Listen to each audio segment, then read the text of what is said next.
Budapest. July 8th, 1946. It is 1:47 in the afternoon. A man named István, a machine operator at the Gans locomotive factory, is not at his workstation. He is running. Not walking. Running. Down Vasi Street, past the tram stop, past the bread queue that wraps around the corner of the building and disappears from view. He has 13 minutes. His weekly wages are folded in his shirt pocket. This morning, those notes could buy his family 3 days of food. By 4 p.m. today, if yesterday's pattern holds, and it has held every day for 6 weeks, they will buy nothing. The government issued a decree this morning. After 2 p.m., every grocery store in the city is legally permitted to refuse the banknotes in his pocket. The notes are still legal tender. The government still prints them. The government just told the shops they don't have to accept them. István reaches the queue. 40 people ahead of him. He checks his watch. Some of the people in that queue lost everything they had ever saved. A handful of people, doing something entirely different, 200 kilometers to the south, came through this intact. What, exactly, was the difference between them? In January 1945, the war ended in Hungary. Officially. What it left behind was not a country in the usual sense. According to estimates by the Hungarian Central Statistical Office, roughly 40% of the nation's wealth had been destroyed or removed, stripped by retreating Nazi forces and absorbed into Soviet reparation demands. Industrial capacity was not damaged. It was gone. 50% of factory infrastructure had been fully leveled. The remaining 90% had sustained damage in some form. Coal production in 1945 ran at 40% of pre-war levels. Bauxite, Hungary's most significant mineral export, was down to roughly 1%. The farmland was still there, the soil intact, but the farmers had no horses, no fuel, no working equipment. Wheat production came in at 1 million tons. The expected yield had been 3 million. And then came the bill. On January 20th, 1945, Hungary signed an armistice in Moscow. The terms, $300 million in reparations, owed to the Soviet Union, Yugoslavia, and Czechoslovakia. Calculated at 1938 prices, which meant the real economic burden was several times the nominal figure. A country with no functioning industry, no agricultural surplus, no exports. Now carrying a debt measured in the hundreds of millions, the government had one tool remaining: the printing press. The Pengő had existed since 1927, stable for nearly 2 decades. Hungarian families kept their savings in it, trusted it the way you trust something that has never failed. By April 1945, consumer prices were already 14.5 times their late 1944 level. That is 4 months, not 4 years, 4 months. By July 1945, the monthly inflation rate had crossed 50%. At that threshold, economists use a specific word: hyperinflation. Hungary had entered it before the rubble was even cleared.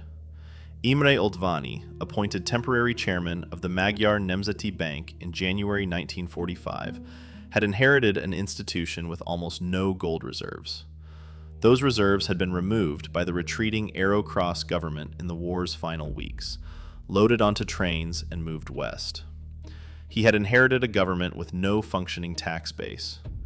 According to a report in the New York Times dated June 28, 1946, tax revenues at the crisis peak were covering less than 5% of government expenditure. Less than 5%. That is not a budget deficit. That is a budget that no longer exists. Meanwhile, the Soviet-led Allied Control Commission, under Marshal Kliment Voroshilov, continued demanding reparation deliveries. in kind, at undervalued 1938 prices. American officials in Budapest were documenting all of this in detail. They had no mechanism to stop it. The government tried. In December 1945, they issued a capital levy, collected 400 Pengő notes, and returned only 100 stamped, a 75% haircut. It failed, not because of poor design, because the root cause, the printing, continued unchanged. And during all of this, in bank branches across Budapest, managers were telling their clients the same thing. Wait, the inflation will stop next week. This is documented. Adam Ferguson, in his account When Money Dies, records this pattern directly from Hungarian family histories of the period. A bank manager's advice, offered with complete professional sincerity: hold your savings. The government will stabilize this. Give it a few more weeks. The people who waited did not recover. On January 1st, 1946, Finance Minister Ferenc Gordon introduced a new instrument, the Adópengő, tax Pengő, an indexed unit of account, its value adjusted daily against the collapsing regular Pengő. The concept was technically coherent. It would protect government tax revenues from evaporating before they could be spent, give businesses a stable denominator, slow the fiscal freefall. At the start of January, one Adópengő equaled one regular Pengő. By May 1st, it equaled 630. By July 1st, it equaled 7.5 billion. The regular Pengő was collapsing so fast that the indexed shadow currency was accelerating away from it in real time, like watching a gauge spin off its dial. Then Gordon made a decision. May 29, 1946. He authorized the issuance of physical Adópengő banknotes, not a unit of account on a government ledger, actual printed paper money. Pierre Siklos, in his 1991 academic history, War Finance, Reconstruction, Hyperinflation, and Stabilization in Hungary, identifies this as the moment the last remaining mechanism for state revenue protection was severed. Once physical notes existed, the Adópengő itself entered the same inflationary spiral. It was no longer indexed to anything stable. It was now just another currency being printed. And this is the part I keep coming back to. A tool designed specifically to arrest the collapse accelerated it. The precision of that irony is almost too neat to be accidental. But we will come to that. By July 31st, 1946, one Adópengő equaled 2 sextillion regular Pengő. Written as a number, 2 quintillion. According to economist Steve Hanke and historian Nicholas Kruse, in a 2012 Cato Institute working paper, the most rigorous quantitative analysis of this period in the academic record, the peak monthly inflation rate reached 41.9 quadrillion %. Prices were doubling every 15 hours. Not every week, not every day, every 15 hours. The Pengő in circulation had grown from 25 billion in July 1945 to 76 septillion, 76 followed by 24 zeros, by mid-July 1946. By July 1946, the decree was in effect. After 2 p.m. each day, grocery stores across Hungary were legally permitted to refuse regular Pengő banknotes. This produced a daily ritual without parallel in the historical record of monetary collapse. Workers received wages at midday. They left their workplaces immediately, not at the end of the shift, mid-shift if supervisors allowed it. They ran, the contemporary accounts use that word, specifically ran, to reach a bank or a shop before the daily devaluation consumed whatever was folded in their hands. The factory worker, the municipal clerk, the seamstress, the postal officer, every day, the same race, every day. Most of them lost. There was a family in Budapest, a civil servant household, documented by Adam Ferguson in When Money Dies. The husband held a senior civil service position, good salary, decades of accumulated savings, silver cutlery inherited from his parents, a pension that, by 1944 standards, should have been adequate. Their bank manager told them to wait. They waited. when they finally began selling the silver, not as strategy, but out of desperation. The purchasing power of whatever they received had already collapsed. A set of silver spoons that could have been exchanged for months of food in early 1945 sold in mid-1946 for proceeds that bought almost nothing. The Pengő savings account had reached, for all practical purposes, zero. Their mistake was not ignorance. They understood that prices were rising. Their mistake was trusting the institution specifically designed to know better than they did, and that institution was wrong. Consistently, confidently, catastrophically wrong. 50 kilometers south of Budapest, in the town of Markali, a woman named Countess Maria Szegedi Ench Széchenyi was doing something she had never in her previous life imagined doing. She had lived in Széchenyi Castle. Staff, silver, porcelain, crested linens that had been embroidered for her family generations before she was born. She spoke 4 languages. She held a title that traced back centuries of Hungarian land ownership. By 1946, she was in a small apartment. The castle was occupied, then stripped. What she had carried out was what fit in her arms: the crested silverware, some herond porcelain, embroidered cloth. She began wrapping the pieces in cloth, one by one, and she brought them to people whose grandparents had worked her family's land as serfs. They gave her food. The documented record from this period describes her as one of dozens of former aristocrats across the Hungarian plain doing exactly this. The social order that had structured Hungarian life for 400 years inverted in the span of a few months. Not gradually, immediately. A countess trading the crested history of her family for bread. What she did in 1946 is worth examining as history, a window into how people actually behaved when the institutions they trusted, the titles they held, and the currency they used all stopped working at the same time. Not as a prescription for anything that came after, as a documented record of real choices under real conditions. One more figure from this period. Tivadar Soros was a Budapest lawyer, documented in his memoir Mascarado, with a specific talent for reading situations faster than institutional guidance allowed.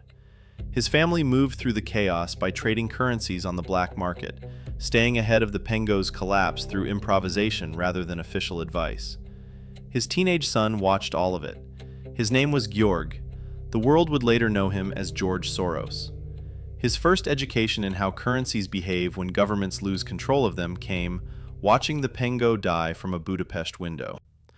The question from the opening: what separated the people in that Budapest queue who lost everything from those who came through intact? The forensic record from these documented cases shows a pattern. Not a universal law. These are 5 documented cases from one country, one crisis, one 13-month period. But the pattern does not vary. 200 kilometers south of Budapest, in Markali, a farmer named Pista had done something before the worst of the collapse that seemed, at the time, almost unnecessary. He had hidden a 50-liter milk can full of honey. Not Pengő, not government bonds, not silver. Honey. His wife Gizi had been watching the trains from Budapest for months. City people arriving at the Markali station carrying herond porcelain, Brussels lace, fur coats, embroidered tablecloths, arms full of the former markers of affluence, looking for food. Gizi set the prices. She knew exactly what a linen tablecloth was worth in kilograms of grain. She knew what a diamond ring bought in bacon. Their children, Ari and Gyula, traveled to Budapest specifically to collect competitive bids from 5 confectioners for the honey. They played the buyers against each other. During harvest, Pista hired up to 40 workers. He paid them in stews, not in Pengő. The documented record from this case shows that direct control over caloric production, food, animal products, agricultural land, functioned as inflation-proof purchasing power in the specific context of 1946 Hungary. In Budapest, an anonymous teenager, preserved in oral history records, no name surviving, had worked out a similar logic at a much smaller scale. He carried bacon to school, not as a snack, as currency. 100 grams bought a geometry compass set.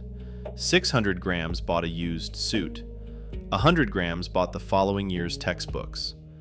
When shopkeepers refused the paper in his pocket, the bacon in his bag still worked.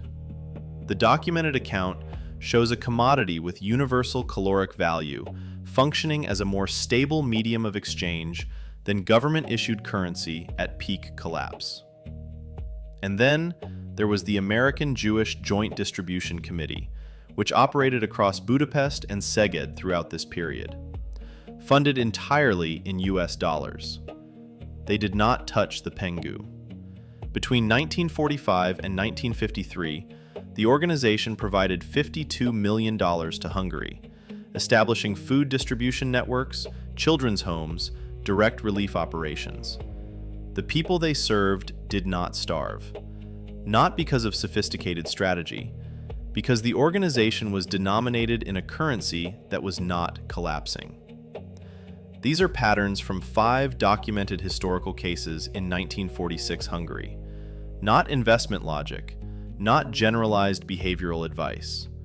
What these people did is part of the historical record. What any of it means for circumstances beyond those documented cases belongs entirely to you. On August 1st, 1946, the Hungarian government introduced the forint. 1 forint equal to 400 octillion Pengő. Written 400 followed by 27 zeros. 29 zeros erased in a single morning. Every liquid asset held in Pengő, every savings account, every pension, every salary withheld from the 2 p.m. race, converted at that rate to nothing. The stabilization worked. Within months, annual inflation had fallen to single digits. By 1948, price levels sat at roughly 135% of the August 1946 forint baseline. Controlled, manageable, stable. What made it work was gold. Prime Minister Ferenc Nagy had spent months in diplomatic negotiations with both the United States and the Soviet Union for the return of Hungary's gold reserves, removed by the retreating Arrow Cross government in the war's final weeks and held in American-occupied Austria. Nagy's diplomatic work secured their return, approximately $32 million in gold. The forint was backed by that gold, not by promises, not by government credibility, by the physical metal sitting in the vault. The first post-stabilization budget presented by Finance Minister Jenő Rác in December 1946 was built on actual tax reform. The government committed to covering expenditures with revenue rather than printing. The concept was so structurally radical, after 13 months of its exact opposite, that it required an entirely new currency to carry it. But here is what the historical record also shows. The forint stabilization was not only a technical recovery, it was the enabling condition for something else entirely. The hyperinflation had erased the Hungarian middle class, their savings, their businesses, their accumulated assets, and with those assets, their capacity for financial independence. When the forint arrived, there was no longer a class of people with the economic standing to resist what came next. The Hungarian Communist Party, under Matyas Rákosi, moved into that vacuum systematically and deliberately. By 1949, Hungary was a people's republic. The historical debate, documented most carefully by Peter Grossman and János Horváth in their 2000 analysis in the Journal of Political Economy, and by Pierre Siklos in his 1991 history, centers on whether this outcome was an accidental consequence of war destruction and impossible reparation demands, or something that certain actors deliberately accelerated. Some historians argue the Supreme Economic Council, operating under Rákosi's influence, made decisions it knew would deepen the collapse. Others point to the Soviet occupation's extractive demands as a sufficient explanation for everything that followed. The documentary record does not resolve this. What it records is the outcome. The Pengő is the most inflated currency in the documented history of money. The numbers require vocabulary that barely exists in ordinary speech. Quadrillions, septillions, octillions. But the numbers are not the story. The story is what happened to the people holding them.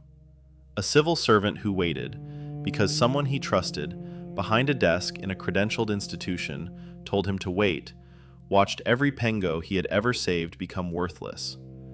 A countess who had never in her life needed to think about money found herself negotiating the exchange value of her family's silverware with people whose grandparents had been her serfs. An anonymous teenager learned that 100 grams of bacon bought more than a month's official wages. A farming couple 200 kilometers from the capital read the signals early, moved before the worst came, and hired 40 workers during harvest, paying them in stews, not currency. None of them were exceptional in any abstract sense. They made different decisions, under identical conditions, with identical information available. And the outcomes diverged completely. The forint arrived on August 1st, 1946. Hungary recovered. But the Hungary that recovered was not the Hungary that had existed before. The professional class, the civil servants, the merchants, the educated urban households with savings accounts and silver cutlery and pension funds, they were gone. Not killed, erased by arithmetic. You now have this evidence. The civil servant who waited had a bank manager, a credentialed professional whose entire job was to understand money, telling him the inflation would stop. The farmer who did not wait had no such advisor, only what he could see with his own eyes, and what his wife could calculate from watching the trains arrive.